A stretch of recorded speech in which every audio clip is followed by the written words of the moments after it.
7월 29일 새벽 예배를 시작하겠습니다. 사도신경으로 우리의 신앙을 고백하시겠습니다.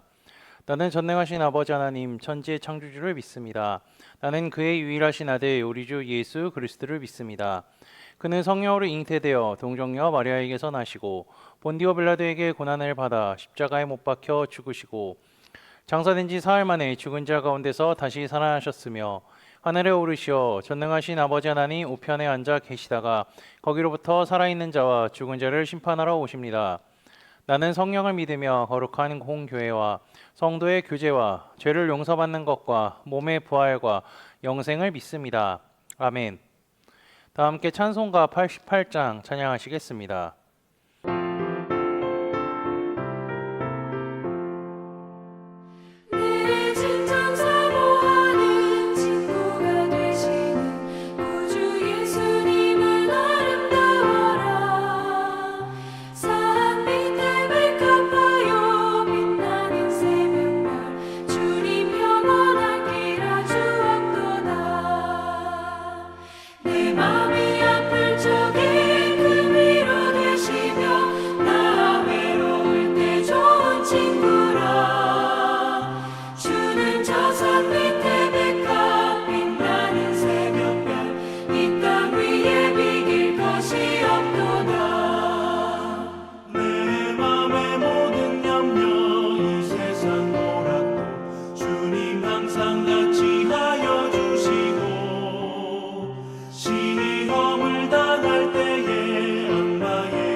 오늘 우리 공동체의 말씀 묵상 본문은 데살로니가 후서 1장에서 3장입니다. 그중 3장 6절에서 15절까지 봉독하고 말씀을 나누도록 하겠습니다. 형제들아, 우리 주 예수 그리스도의 이름으로 너희를 명하노니 게으르게 행하고 우리에게서 받은 전통대로 행하지 아니하는 모든 형제에게서 떠나라. 어떻게 우리를 본받아야 할지를 너희가 스스로 아나니 우리가 너희 가운데서 무질서하게 행하지 아니하며 누구에게서든지 음식을 값없이 먹지 않고 오직 수고하고 애써 주야로 일함은 너희 아무에게도 폐를 끼치지 아니하려 함이니 우리에게 권리가 없는 것이 아니오 오직 스스로 너희에게 본을 보여 우리를 본받게 하려 함이니라.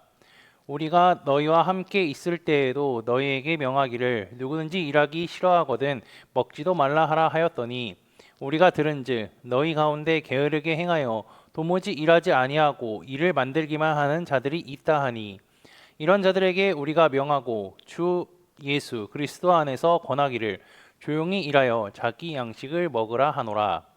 형제들아, 너희는 선을 행하다가 낙심하지 말라.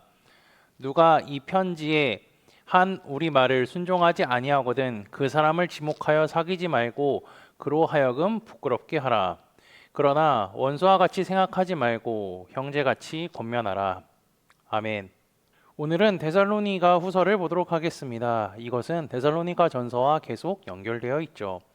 올바른 재림신앙이란 주님이 언제 재림하시나 생각하면서 늘 하늘만 쳐다보고 가만히 있는 것이 아니라 주님이 오늘 오시든 내일 오시든 간에 하나님께서 내게 맡겨진 삶에 최선을 다해서 살아가고요.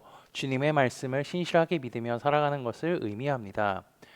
그런데 데살로니가 교인들 중에는요, 주님의 재림을 기다리면서요, 아무것도 하지 않는 사람들이 있었기에 바울이 이렇게 이야기합니다. 우리가 너희와 함께 있을 때에도 너희에게 명하기를 누구든지 일하기 싫어하거든 먹지도 말라 하라 하였더니 당시 데살로니가 교인들 중에서 주님께서 곧 재림하실 것이라는 이유로 일상을 성실하게 하지 않는 사람들, 노동하지 않는 사람들, 그리고 교회로부터 도움만 받으려는 사람들이 있었습니다.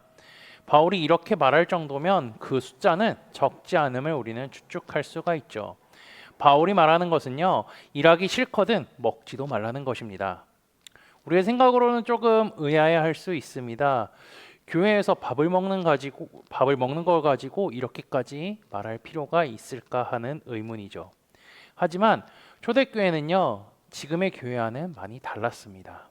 이들은 교회 공동체 안에서 식사를 해결했을 것이라 추측할 수 있는데요. 만약 지금 우리와 같이 평일에 이렇게 그리고 토요일까지 개별적으로 가정에서 식사를 했다면요, 이러한 말을 꺼낼 필요가 없죠. 그런데 바울이 이렇게까지 말할 수 있는 것은 데살로니가 교회의 성도들이 내는 헌금으로 공동 식사를 했기 때문입니다. 일하는 사람도 있어 하루에 세 끼는 다 아니었겠지만 적어도 저녁 식사는 함께 했을 것이죠.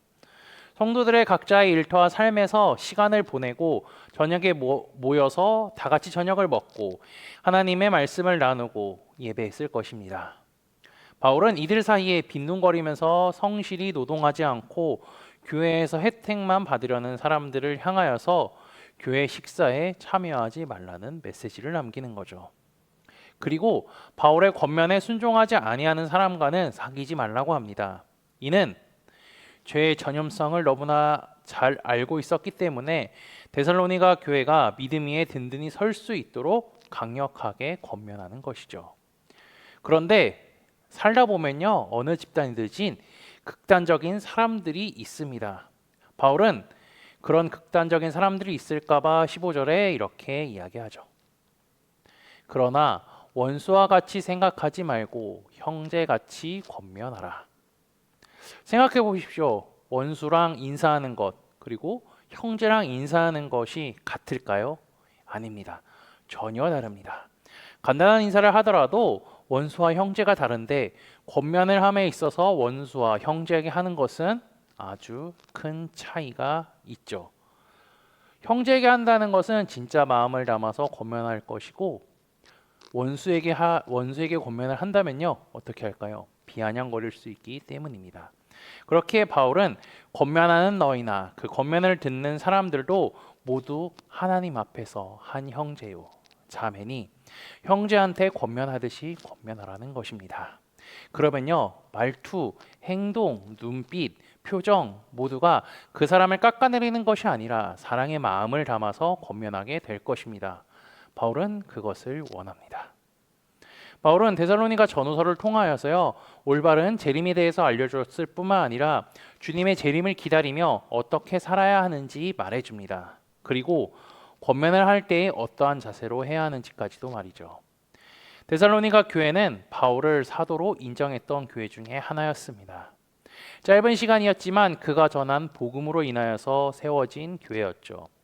바울 역시 데살로니가 교회를 늘 생각하고 기도하며 걱정했습니다. 짧은 시간만 함께 있기에 하나님의 말씀을 더욱 알기를, 올바른 믿음으로 살아가기를 원했죠. 데살로니가 교회 소식을 들은 바울은요, 직접 편지를 써서 사랑의 마음을 담아서 보냅니다. 아까 읽었던 3장 15절의 말씀은요, 그가 데살로니가 교회를 어떻게 생각하는지 잘 알 수 있는 구절이기도 합니다. 우리 코너스톤 형제 자매들도 바울이 데살로니가 교인들에게 전하고자 했던 마음과 올바른 재림관을 가지고 날마다 주님 오심을 소망하며 살아가기를 주님의 이름으로 축복합니다. 다 함께 찬송가 180장 찬양하시겠습니다. 하나님의 나쁜 소리 천지 진동할 때에 예수 영광 중에 구름 타시고 전사들을 세계 만국 모든 곳에 보내어 구원받은 성도들을 모으리.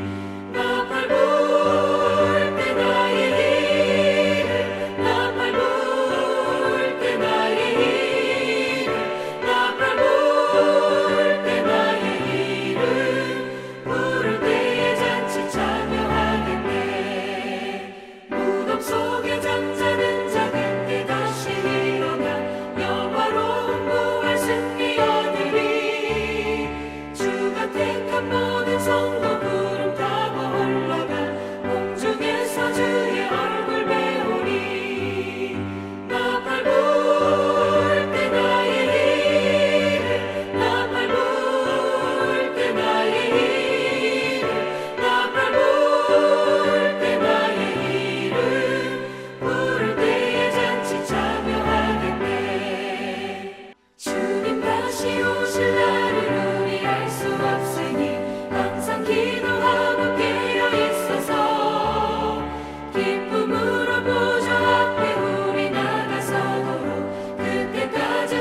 다 함께 기도하시겠습니다.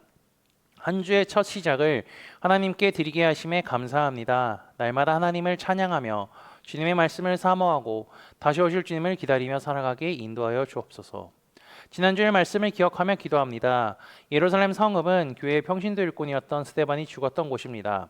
성령을 받아 예루살렘 교회가 생겼고 그들은 복음을 전하기 위해 최선을 다했습니다. 고된 핍박과 괴롭힘 속에서도 복음을 전하는데 목숨을 다했습니다. 그러던 중 스데반이 죽었습니다. 그가 복음을 전하다가 죽은 것에 대해 두려워하지 않았음을 기억하게 하옵소서. 그리고 초대교회 성도들과 같이 우리들도 복음을 사랑하고 그것을 전하는데 목숨을 다하는 우리가 되게 인도하여 주옵소서. 바울은 데살로니가후서를 마무리하며 권면의 말씀을 전할 때에 태도와 마음가짐이 중요하다는 것을 강조했습니다. 권면을 듣는 자도 같은 믿음의 형제 자매임을 기억하며 사랑의 마음으로 권면하라고 했던 것을 기억하게 하옵소서. 우리도 주님으로 인하여 믿음의 형제 자매가 되었으니 서로 사랑하며 중보하고 주께서 같이 오실 것을 소망하며 굳건한 믿음으로 살아가게 하옵소서. 예수 그리스도의 이름으로 기도합니다. 아멘. 이 시간 합심으로 기도할 제목들을 합니다. 먼저 성부, 성자, 성령, 삼위 하나님을 묵상하며 경배하는 삶을 살도록 기도하시고요. 두 번째는 회개와 경건한 삶을 살도록 기도하시기 바랍니다. 그리고 지난주를 들었던 말씀을 기억하며 기도하시고 교회를 이끌어 가시는 담임 목사님과 사역자들을 위해 기도해 주시기 바랍니다.